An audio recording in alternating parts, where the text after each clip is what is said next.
Evet arkadaşlar başlıyoruz. Bir saniye. Başlıyoruz.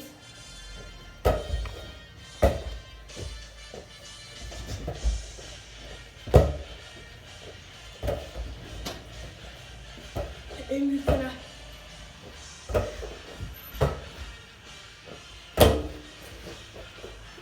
Hadi Zuhat dev biraz.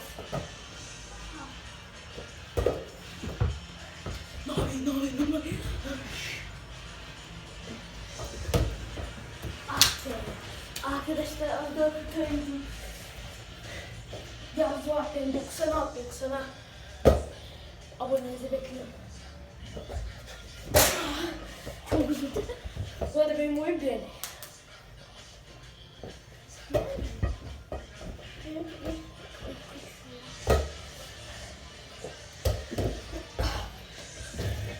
Buradan cimbomla illik diyelim.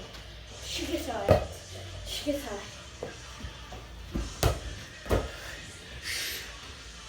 Ben büyüyünce Fenerbahçe'nin kalecisi olacağım.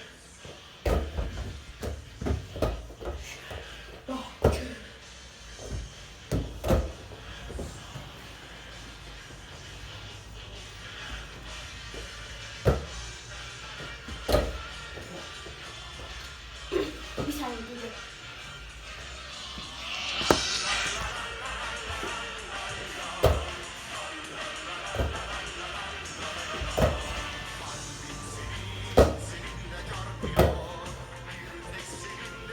Orada orta işte.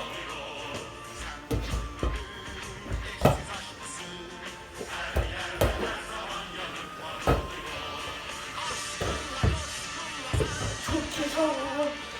Seni bu bayrağım alış. Nasıl ben okuyacağım? Güzel bağırsın. Muhteşem.